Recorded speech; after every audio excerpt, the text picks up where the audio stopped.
Sahnede Rüstem Asayev, Bamda Jalil brigадасы. Самат Шакир сөздері 1979 yıl. Bu jыр sahnede birinci tapqır başqarıla.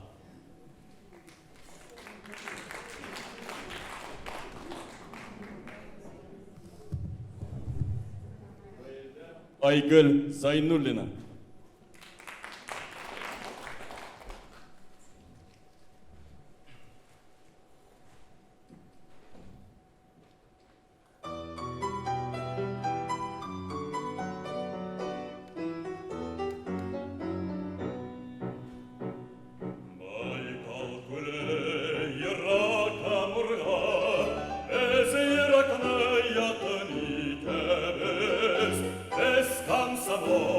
Yaşlar gül olan dağ taşlarla kisep ütemiz.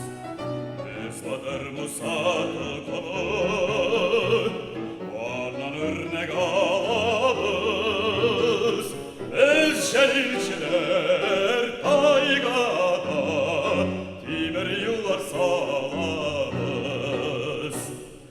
Mamulek itemiz tuğan ilgen, bütün dünya bizge kankalar, bahadirlar bulup yorabız, rahmet eyleyin şadlana.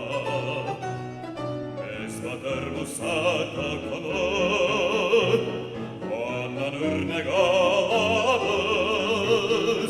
Biz şelilçiler taygada timir yollar salarız.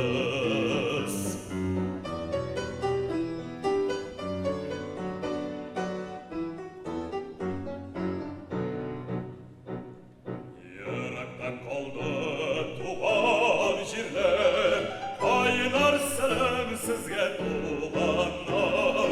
Yeğirminçi asır balaları, ut yalkınlaşınıp